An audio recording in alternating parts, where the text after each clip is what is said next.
Thomas केसर garden चला जाता है, जहाँ पर वो दरवाज़ा तोड़कर अंदर जाता है क्योंकि उसके पास चाबियां नहीं होती। और तभी उसे एहसास होता है कि उसके आसपास कोई है, लेकिन वहाँ पर उसे कोई भी नहीं दिखता।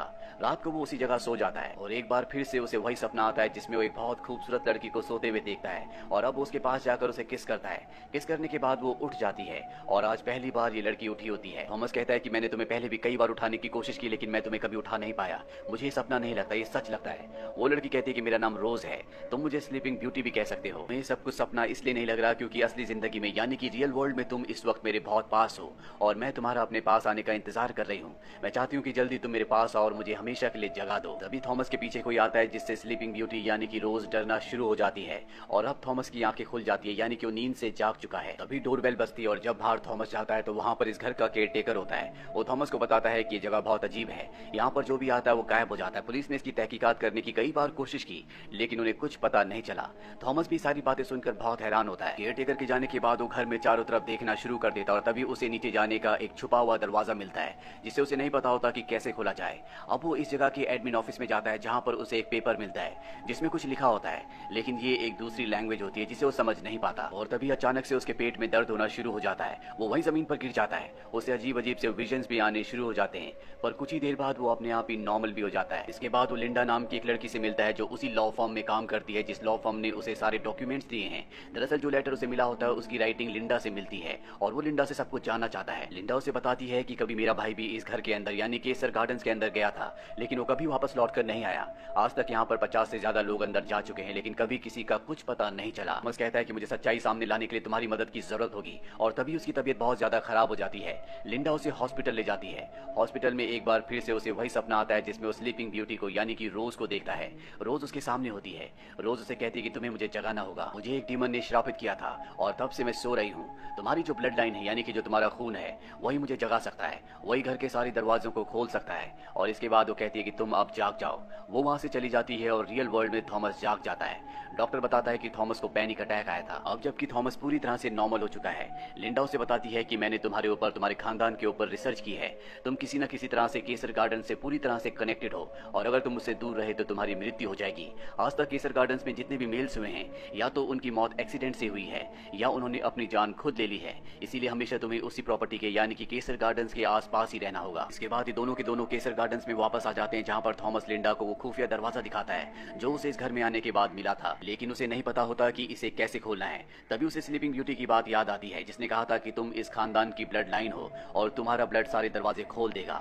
और जब वो अपना ब्लड उस दरवाजे पर लगाता है तो दरवाजा खुल जाता है। ये दोनों के दोनों नीचे जाते हैं जहाँ पर एक प्राचीन किताब होती है और जब ये उस किताब को खोलते हैं तो उस किताब में प्राचीन भाषा लिखी होती है और तभी एक डीमन इनके ऊपर हमला कर देता है। ये दोनों के दोनों अपनी जान बचाकर वहां से भागकर ऊपर आ जाते हैं और अब इनके पास वो प्राचीन किताब है जिसमें प्राचीन भाषा में कुछ लिखा हुआ है। ये दोनों के दोनों अपनी जान बचाने के लिए बाहर आते हैं। तभी वहां पर रिचर्ड नाम का एक आदमी गाड़ी लेकर आ जाता है जो कि पैरानॉर्मल एक्टिविटीज करता है। दरअसल इसे लिंडा ने बुलाया होता है और ये तीनों के तीनों लिंडा के घर पर आ जाते हैं जहाँ पर लिंडा के पास बहुत सारी फोटोज होती है जो केसर गार्डन्स की होती है, जिन्हें देखकर रिचर्ड बताता है कि वो पूरा का पूरा घर डीमन के कब्जे में है और उस घर से, उस डीमन से कहीं ना कहीं थॉमस भी कनेक्टेड है। थॉमस को उसकी बातें अजीब लगती है इसीलिए वो बाहर आ जाता है। उस एंशिएंट किताब को देखना शुरू कर देता है जो केसर गार्डन से वो लेकर आया है और जब उसमें एक फोटो देखता है तो उसे कुछ याद आता है। वो रिचर्ड के पास और लिंडा के पास जाता है। उन्हें बताता है कि मैं बचपन से एक ही सपना देखता था जिसमें मैं एक लड़की को उठाना चाहता था जिसका नाम स्लीपिंग ब्यूटी यानी कि रोज है, पर मैं उसे कभी उठा नहीं पाया। जब पहली बार मैं इस घर में आया तो मुझे एक बार फिर से विजन्स आए और मैंने पहली बार स्लीपिंग ब्यूटी को उठा दिया।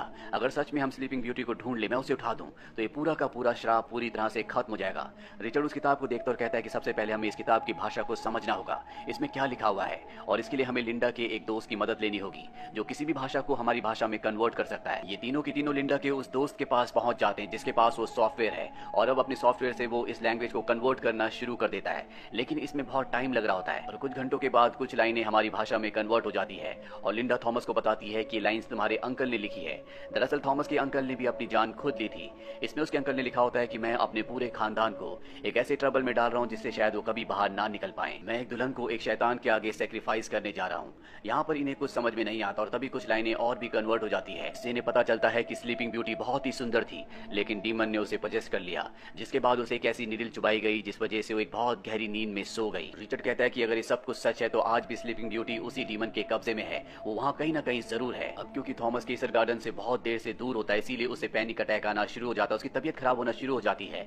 इसीलिए रिचर्ड और लिंडा दोनों उसे वापस केसर गार्डन ले आते हैं, जहाँ केसर गार्डन के अंदर दिखाया जाता है कि यहाँ पर शैतान ने यानी कि डीमन ने इस घर के केयरटेकर को मार दिया है।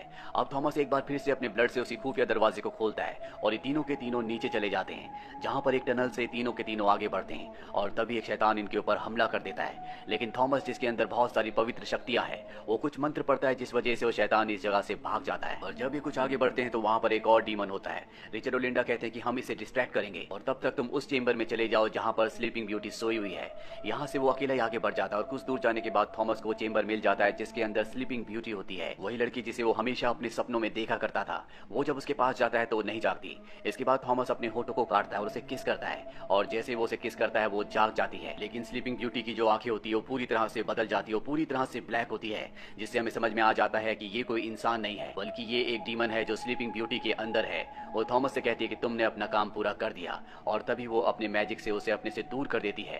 अब बाहर जो दूसरा डीमन होता है, जब वो स्लीपिंग ब्यूटी के सामने आता है तो वो उसे एक ही वार में मार देती है। थॉमस किसी तरह से बाहर आता है जहाँ पर लिंडा और रिचर्ड होते हैं। वो इन दोनों को बता देता है कि स्लीपिंग ब्यूटी एक शैतान है, तुम उसे मार दो। लिंडा उस पर वार करने की कोशिश करती है लेकिन स्लीपिंग ब्यूटी उसका गला पकड़ लेती है और उसे अपने से दूर फेंक देती है। वो कहती है कि मैं तुम्हें इतनी जल्दी नहीं मारूंगी और तभी यहाँ पर धुएं का एक बादल बनता है और वो धुएं का बादल स्लीपिंग ब्यूटी को और थॉमस को लेकर यहाँ से गायब हो जाता है। वहीं दूसरी तरफ हमें लिंडा के उस दोस्त को दिखाया जाता है जो उस प्राचीन किताब को कन्वर्ट कर रहा होता है और अब पूरा का पूरा पेज कन्वर्ट हो जाता है, जिसमें लिखा होता है कि आज से कई 100 साल पहले थॉमस के अंकल ने डीमन से सौदा किया था, जिसके बाद काइजर खानदान के ब्लड में डीमन समा गया। इसीलिए थॉमस ने जब अपने कटे हुए होंठ से स्लीपिंग ब्यूटी को किस किया तो वो डीमन स्लीपिंग ब्यूटी के अंदर चला गया। इसमें यह भी लिखा होता है कि काइजर खानदान के किसी भी मेल को डीमन के संपर्क में नहीं आना, ऐसा होने से दुनिया खत्म हो सकती है। और इसीलिए थॉमस के अंकल ने यह लिखा था कि उसे कभी नीचे वाले हिस्से में यानी कि तहखाने में नहीं जाना, ऐसा करना खतरनाक हो सकता है। लेकिन अब थॉमस ने सारी गलतियां कर दी है, जिससे डीमन एक बार फिर से स्लीपिंग ब्यूटी के अंदर जाग चुका है, जो इस धरती पर एपोक्लिप्स लाना चाहता है, यानी कि वो इस धरती को पूरी तरह से खत्म करना चाहता है। वहीं स्लीपिंग ब्यूटी को और थॉमस को दिखाया जाता है जो जिंदगी और मौत की दुनिया के बीच में होते हैं। यहाँ स्लीपिंग ब्यूटी यानी कि डीमन उसके शरीर से उसके रक्त को निकाल रही होती है।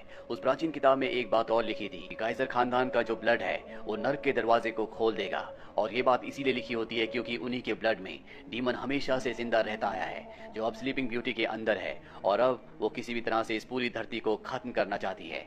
इसी के साथ ये फिल्म, ये कहानी यहीं पर खत्म।